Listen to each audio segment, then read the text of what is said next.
Assalamualaikum warahmatullahi wabarakatuh.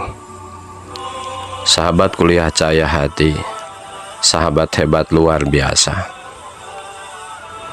Siapapun di antara kita yang merindukan untuk secepatnya meraih jodoh impian, insya Allah segera tercapai.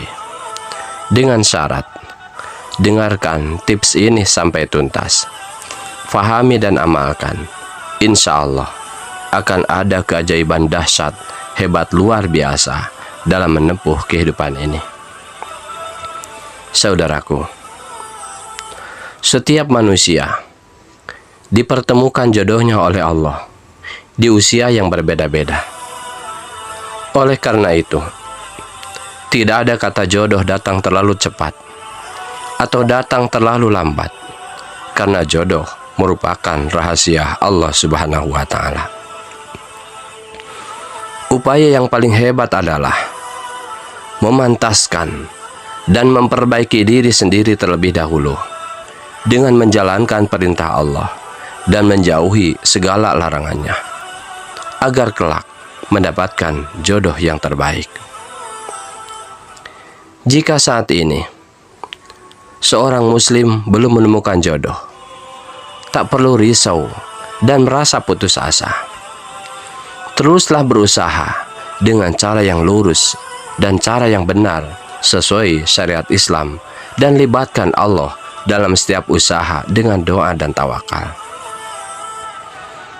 Untuk mendapatkan jodoh impian, seorang muslim atau muslimah hendaklah menempuh hal-hal sebagai berikut. Yang pertama, yakinlah kepada Allah bahwa Allah telah menciptakan dan menyiapkan pasangan terbaik buat kita. Dalam Al-Quran surat Asy-Syura ayat 11, Allah Subhanahu wa Ta'ala berfirman, "Dialah Allah, pencipta langit dan bumi, dan Allah menjadikan bagimu pasangan dari jenis kamu sendiri." Yang kedua, selalu berdoa kepada Allah agar Allah lekas mempertemukan dengan jodoh yang terbaik. Rasulullah SAW bersabda, "Sesungguhnya Allah malu terhadap seseorang yang menadahkan tangannya, kemudian dia berdoa meminta kebaikan kepadanya, kemudian menolaknya dalam keadaan hampa." Hadis riwayat Abi Dawud dan Tirmidzi.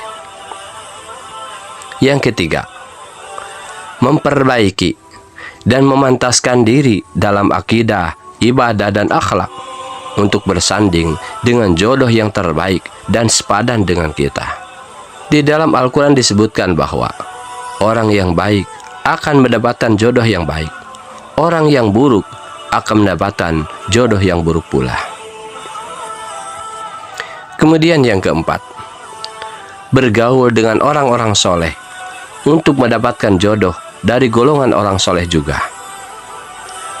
Dalam sebuah hadis, Rasulullah SAW bersabda, "Seseorang yang duduk berteman dengan orang yang soleh dan orang yang jahat bagikan berteman dengan pemilik minyak wangi dan pandai besi." Pemilik minyak wangi tidak akan merugikanmu. Engkau bisa membeli minyak wangi darinya, atau minimal engkau mendapatkan baunya. Adapun berteman dengan pandai besi, jika engkau tidak mendapati badan atau pakaianmu hangus terbakar, minimal engkau mendapatkan baunya yang tidak enak. Hadis riwayat Bukhari. Yang kelima, rajin sholat fardu, sholat rawatib, sholat tahajud, sholat duha, sholat hajat, dan sholat istikharah. Di dalam Al-Quran surat Al-Baqarah ayat 45, Allah Subhanahu wa Ta'ala berfirman, "Wasta'inu bisabri wassalah." Jadikanlah sabar dan sholat sebagai penolongmu. Rasulullah SAW bersabda, "Pada tiap malam Allah turun ke langit dunia ketika tinggal sepertiga malam yang terakhir. Ia berfirman, barang siapa yang menyeruku, akan aku perkenankan seruannya. Barang siapa yang meminta kepadaku, aku perkenankan permintaannya. Dan barang siapa yang meminta ampunan kepadaku, aku ampuni dia. Hadis riwayat Bukhari Muslim. Hadis Rasulullah SAW yang terkait dengan sholat hajat antara lain: siapa yang berwudu dan sempurna wudunya, kemudian sholat 2 rakaat sholat hajat dan sempurna rakaatnya, maka Allah berikan apa yang ia pinta, cepat atau lambat. Hadis riwayat Ahmad.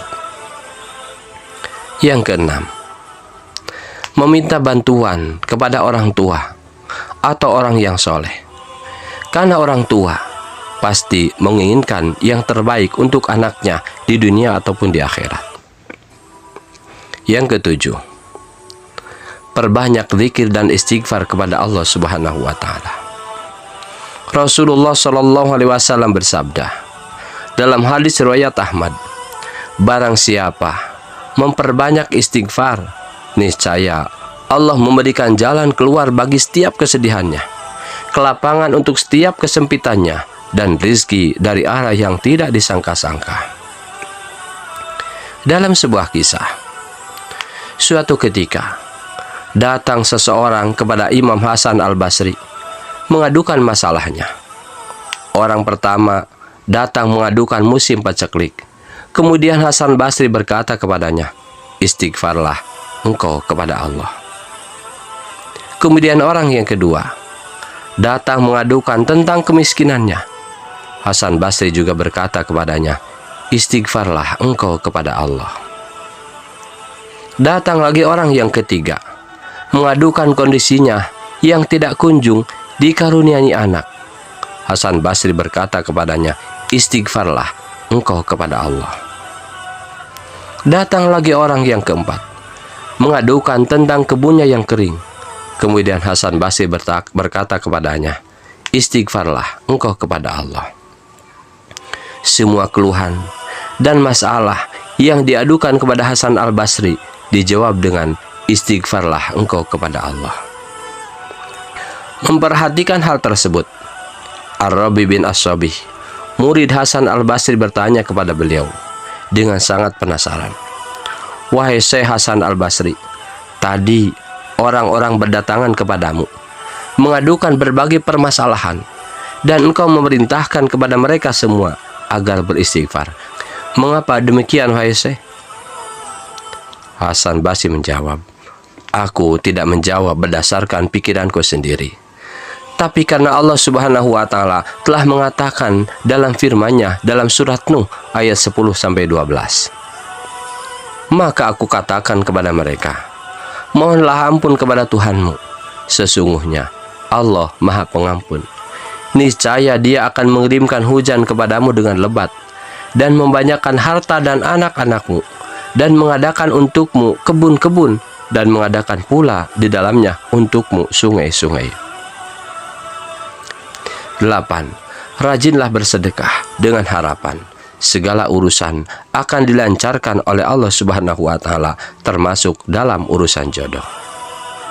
Dalam sebuah hadis riwayat Muslim, Rasulullah SAW bersabda, barang siapa yang melepaskan suatu kesusahan seorang mukmin, pasti Allah akan melepaskan darinya satu kesusahan pada hari kiamat. Barang siapa yang menjadikan mudah urusan orang lain, pasti Allah akan memudahkannya di dunia dan di akhirat. Barang siapa yang menutupi aib seorang muslim, pasti Allah akan menutupi aibnya di dunia dan di akhirat.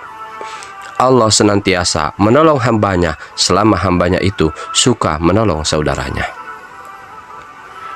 Saudaraku, demikianlah tips untuk meraih jodoh impian. Mudah-mudahan bermanfaat. Jazakumullah khairan. Barakallahu li walakum. Wassalamualaikum warahmatullahi wabarakatuh.